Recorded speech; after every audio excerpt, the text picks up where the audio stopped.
Pour ceux qui me connaissent, ou qui me suivent depuis longtemps, il était évident qu'une de mes premières vidéos allait parler de basket, et plus précisément de streetball. Cette version du basket qui se joue dans la rue, tellement différente du basket en salle. Les valeurs, les objectifs sont pas forcément les mêmes. Alors bien sûr, il y a des liens. La balle est la même. Mais aujourd'hui, ce sont plus de sports différents qui se sont mutuellement inspirés.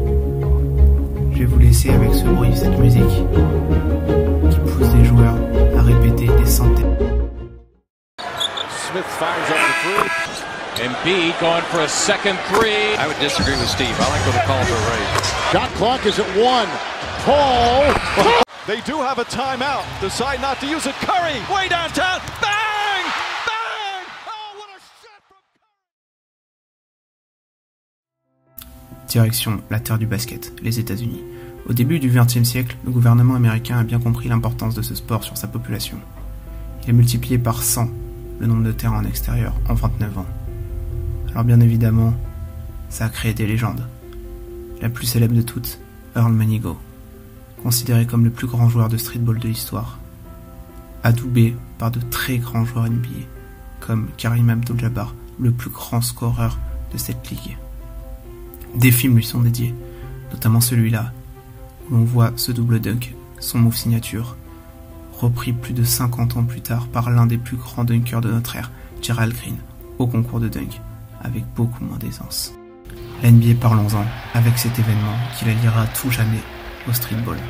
With the first pick in the 1996 NBA draft, the Philadelphia 76ers select Allen Iverson from Georgetown University.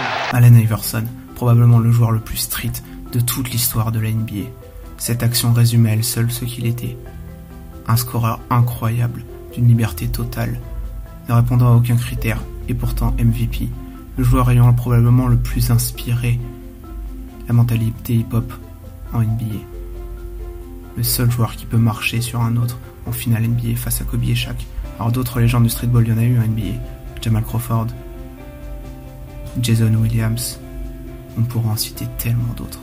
Grâce à eux, le streetball est devenu si populaire que certains en ont fait leur métier. The Professor, ici à l'écran, représente exactement ce qu'est ce basket de rue. L'important n'est pas forcément de marquer, c'est d'humilier l'adversaire, de crosser et d'envoyer au tapis n'importe lequel des défenseurs. Briscoe présente lui une nouvelle facette du streetball, le freestyle. Ce champion du monde français qui vient ici d'humilier Joel Embiid est un génie du dribble. Alors pour lui, bien sûr, l'important n'est pas de marquer, c'est de faire rêver.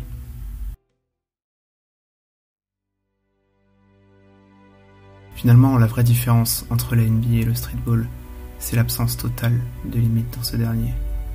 La créativité et la liberté y sont totales. Tu joues pas pour un coach, pour une organisation, pour une franchise, tu joues pour toi et tes coéquipiers. Tu joues pour un cross, pour une action, pour humilier ton adversaire. Alors bien sûr, parfois ça fait mal. Mais quel plaisir de pouvoir faire ce que tu veux, d'avoir le droit de lancer de telles passes, sans rendre de compte à personne. Et même si toutes ces contraintes sont tombées, l'effort de venir répéter des centaines de tirs, l'abnégation, l'esprit d'équipe, la fraternité, tous ces principes qui finalement font le sport, et font du sport ce qu'il est, sont bien plus présents ici que dans n'importe quel club. Alors bien sûr, de temps en temps, tu fais n'importe quoi.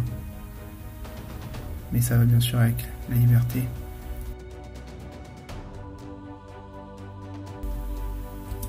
Après autant de temps passé sur ce bitume, je peux vous dire que même si on me donnait l'opportunité d'aller jouer sur le parquet le plus parfait, je changerais pour rien au monde ce terrain qu'est le nôtre.